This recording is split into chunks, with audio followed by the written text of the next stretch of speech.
अभी रिसेंटली में ही लोग मृणाल ठाकुर को कॉल आउट कर रहे थे क्योंकि वो उन्होंने बॉलीवुड की एक बहुत बड़ी एक्टर को खुलेआम बॉडी शेम कर दिया। वेल, जब आप टीन एज में होते हो, आप 19-20 साल के होते हो, तब आपको पता नहीं होता है कि क्या सही है क्या गलत है, आप क्या बोल रहे हो क्या नहीं बोल रहे।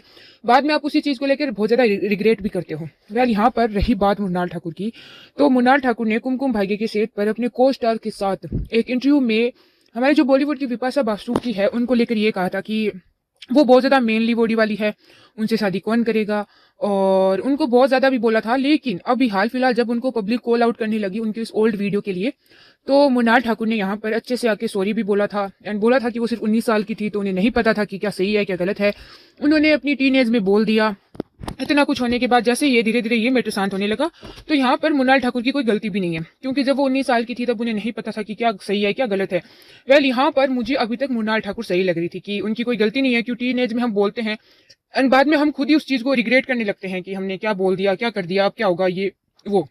लेकिन यहाँ पर मृणाल ठाकुर ने जो सबसे बड़ी गलती की वो ये है कि वो अब जब इतनी बड़ी हो चुकी है, वो बॉलीवुड की एक, मतलब मैं बड़ी तो नहीं कहूँगी, हाँ एक अच्छी एक्टर बन चुकी है, उस टाइम पर मृणाल ठाकुर अब किसी भी बड़ी चीज या छोटी चीज को लेकर कोई भी रिएक्शन नहीं कर सकती।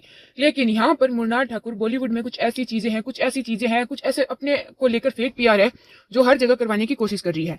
वेल, अगर हम मृणाल ठाकुर की बात करें तो मृणाल ठाकुर को ये हक किसी ने भी नहीं दिया कि वो अपनी फेक पीआर को इस लिमिट तक पहुंचा दे कि लोग ये कहने लगे कि इस मूवी की एक्टर ये है ये नहीं है। मृणाल ठाकुर ने अपने आप को लेकर बहुत ज्यादा फेक पीआर करवाया है। लेकिन जो मृणाल ठाकुर के एक बॉयफ्रेंड भी थे एंड इन दोनों की शादी भी करवाने वाले थे, इवन दो पूरा इंडिया इन दोनों को सपोर्ट कर रहा था, मृणाल ठाकुर और उनके बॉयफ्रेंड को। और नेशनल टीवी पर मृणाल ठाकुर ने बोला था कि उसके पेरेंट्स उसकी शादी नहीं होने देंगे। इस चीज को लेकर बहुत लोगों ने मृणाल ठाकुर को सपोर्ट किया, उन दोनों के साथ में खड़े हुए। लेकिन यहाँ से जो अभी हाल फिलहाल अगर हम देखें तो मृणाल ठाकुर के उस बॉयफ्रेंड के बारे में किसी को भी नहीं पता है। इवन दोस्त कोई गिने चुने पोस्ट फोटोज वीडियोज है, क्योंकि मृणाल ठाकुर की जो पीआर टीम है उन्होंने सब कुछ रिमूव करवा दिया है। उनके बारे में अब किसी को कुछ भी नहीं पता है। एवरीथिंग उन्होंने सब कुछ सोशल मीडिया से रिमूव करवा दिया है। वेल, जो 19 साल की एज का मृणाल ठाकुर का वीडियो वायरल हो रहा है उसको लेकर लोग इतनी ज्यादा बात करेंगे भी नहीं, क्योंकि उस टाइम पर मृणाल ठाकुर टीन एज में थी और आप टीन एज में क्या बोलते हो क्या नहीं बोलते ये आपको नहीं पता होता। उन्होंने बोला, वो उन्होंने गलती की, बाद में आके सॉरी भी बोला। लेकिन अभी तो मृणाल 23 साल की है ना, अभी तो उन्हें पता, 33 ईयर्स की है ना, अभी तो उन्हें पता होना चाहिए ना कि क्या गलत है क्या सही है। वेल, सोशल मीडिया पर कुछ ऐसे पोस्ट, कुछ ऐसे मीम पेजेस होते हैं जो लोगों को ट्रोल करते हैं उनके लुक्स के लिए, या वो कैसे दिखते हैं, या उन्होंने प्लास्टिक सर्जरी करवा के वो कैसे दिखने लगे, या वो स्माइल करते हैं तो कैसे दिखते हैं। इन सब चीजों को लेकर सोशल मीडिया पर एक मीम वीडियो था जो मृणाल ठाकुर ने लाइक किया है। वेल, यहाँ पर जो अदिति है उसका एक मीम पेज ने मजाक उड़ाया। वेल, ये बहुत गलत है, ऐसा किसी इंसान को लेकर नहीं करना चाहिए। बहुत लोग हैं जो आंखें बंद करते हैं तब जो स्माइल करते हैं तब उनकी आंखें अपने आप बंद हो जाती है। लेकिन यहाँ पर इस तरह से मृणाल ठाकुर ने इस मजाक वाली वीडियो को लाइक किया। उस चीज से मृणाल ठाकुर को आई थिंक कहीं ना कहीं ये लगता है कि उन्होंने कोई प्लास्टिक सर्जरी नहीं करवाई, इसलिए उन्होंने कोई बड़ा काम कर दिया, तभी तो वो ऐसे वीडियोस को लाइक कर रहे हैं जो लोगों का मजाक उड़ाते हैं। वेल, यहाँ पर अदिति का मजाक बन रहा था, मजाक उड़ रहा था, उस चीज को मृणाल ठाकुर ने लाइक करके क्या हाईलाइट करने की कोशिश की है। यहाँ पर मृणाल ठाकुर क्या कोशिश करने की कोशिश कर रही है या क्या दिखाने की कोशिश कर रही है।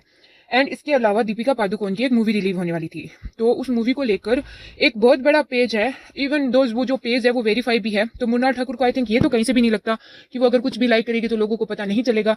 अगर वो एक वेरीफाई पेज को लाइक करेगी तो लोगों को ऑफकोर्स पता चलेगा ही चलेगा। तो यहाँ पर मृणाल ठाकुर ने जब दीपिका पादुकोण की एक मूवी रिलीज होने वाली थी उस टाइम पर उस मीन पेज ने लड़कियों को लेकर एक डाला था कि लड़कियां छोटे कपड़े पहनकर अपने आप को क्या समझती है क्या करती है ये वो, उसमें कुछ था। तो उस फोटो को भी मृणाल ठाकुर ने लाइक कर रखा था। वेल, यहाँ पर अगर मृणाल ठाकुर ने इस फोटो को लाइक किया है तो मृणाल ठाकुर को यह भी पता होना चाहिए कि वो भी लड़की है और वो भी छोटे कपड़े पहनती है। वो इस तरह से किसी भी एक्टर को जस्टिफाई नहीं कर सकती या किसी भी मीम को लाइक नहीं कर सकती। अगर मृणाल ठाकुर को ये यहाँ पर लगता है कि अगर वो कुछ भी करेगी तो लोगों को पता नहीं चलेगा, तो यहाँ पर लोगों को साफ साफ सब पता चलता है कि मृणाल ठाकुर क्या करना चाहती है क्या नहीं करना चाहती। यहाँ पर जो पेज था वो एक अगर पब्लिक अकाउंट है और वो अकाउंट भी वेरीफाई है तो वहां पर सबको पता चलेगा कि कौन से एक्टर ने क्या किया है। एंड इवन दो इसके अलावा एक और वेरीफाई पेज है जो सोशल मीडिया में हर किसी एक्टर के बारे में मीम्स कुछ ना कुछ बनाते रहते हैं। तो उनका ही एक मीम वायरल हुआ था जहां पर दीपिका को शेम किया जा रहा था, क्योंकि जब सुशांत सिंह राजपूत की डेथ हुई थी तब दीपिका पादुकोण ने डिप्रेशन को लेकर कुछ डाला था एंड उस बात को लेकर दीपिका पादुकोण को बहुत ज्यादा ट्रोल किया गया था। एंड कंगना ने तो खुलेआम उसको कॉल आउट भी किया था दीपिका पादुकोण को।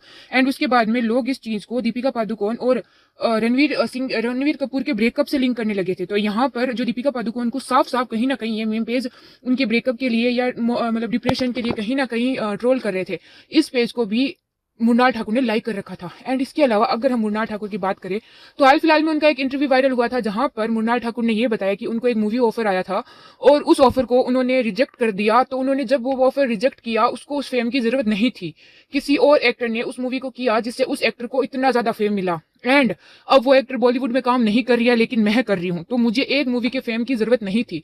तो अगर हम यहाँ पर मुन्नाल ठाकुर के साफ साफ कहने की बात करें तो ये है कि जब मुन्नाल ठाकुर ने उस मूवी को रिजेक्ट किया, जिस एक्टर ने जिस मूवी को किया उससे वो बहुत ज्यादा फेमस हो गई, लेकिन वो उस मूवी को लेकर फिल्में तो आई, लेकिन अब उस बॉलीवुड एक्टर ने बॉलीवुड में काम करना बंद कर दिया। या फिर यहाँ पर मुन्नाल ठाकुर ये कहना चाहती है कि उस बॉलीवुड एक्टर को यहाँ पर काम नहीं मिल रहा, लेकिन उन्हें मिल रहा है और वो अभी भी बॉलीवुड में काम कर रहे हैं।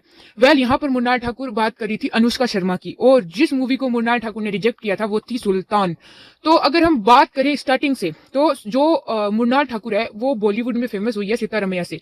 उससे पहले मुन्नाल ठाकुर को गिने चुने लोग ही जानते थे जो कुंडली भाग्य सीरियल देखते थे, लेकिन अनुष्का शर्मा उससे पहले भी पीके, बैंड बाजा बारात और भी सुल्तान तो वो उस टाइम पे वो कर ही रही थी, उससे तो उनको फेम मिला था। लेकिन उससे पहले भी अनुष्का शर्मा ने बहुत हिट मूवी दे रखी थी, वो पहले से ही बॉलीवुड में बहुत बड़ी एक्टर थी। तो यहाँ पर मुन्नाल ठाकुर का ये कहना कि जब उन्होंने वो मूवी रिजेक्ट की तो किसी और एक्टर ने की और उस एक्टर को आज बॉलीवुड में काम नहीं मिल रहा और मुझे काम मिल रहा है। तो यहाँ पर मुन्नाल ठाकुर को पहले कोई नहीं जानता था। मुन्नाल ठाकुर बॉलीवुड में फेमस हुई है सिर्फ सितारमैया के कारण। अनुष्का शर्मा को सुल्तान मूवी से पहले भी बॉलीवुड में बहुत लोग जानते थे और वो बॉलीवुड में उस टाइम भी सुपरस्टार थी। तो यहाँ पर मुन्नाल ठाकुर अपने आप को कहीं ना कहीं इतना बड़ा दिखाना चाहती है कि बॉलीवुड में वो आने वाले टाइम में बहुत बड़ी एक्टर बनेगी। उन्होंने सबको पीछे छोड़ दिया है। एक मूवी हिट दे देने के कारण या अपना फेक पीआर करवाने के कारण आप कहीं से भी बड़ी एक्टर नहीं बन पाओगे। अगर आपको बड़ी एक्टर बनना है तो फेक पीआर के अलावा और एक मूवी हिट के अलावा आपको बॉलीवुड में काम करना पड़ेगा, अच्छा काम करना पड़ेगा। आपने एक मूवी हिट दे दी और अब आप लग गए फालतू के पीआर में, तो उससे ना कुछ होगा ना कुछ होने वाला है।